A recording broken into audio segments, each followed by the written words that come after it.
Konnichiwa, welcome to Mrs. Lin's Kitchen.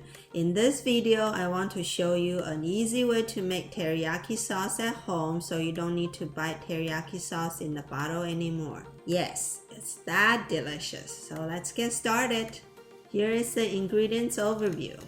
This recipe is very simple and easy, and it only requires a few ingredients.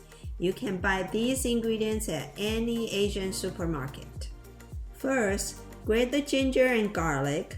You will need 2 tablespoons of grated ginger and 2 tablespoons of grated garlic.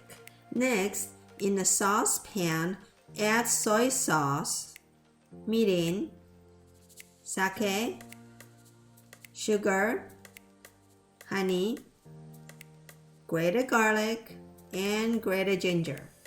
Start the fire to high heat and give the combination a quick stir.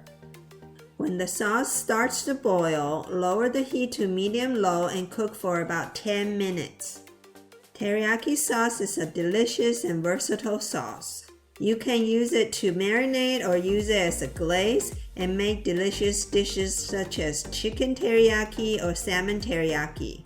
With all the ingredients in the pan, you will start out with a little bit more than 2 cups. After cooking for 10 minutes, the sauce will reduce to about 1.5 cups and the consistency will also become thicker. Let it cool down completely and your quick and easy authentic homemade teriyaki sauce is done. You can pour the teriyaki sauce into a mason jar and store it in the refrigerator for up to 3 weeks. I hope you find this video helpful. If you give this recipe a try, let me know what you think in the comment area below.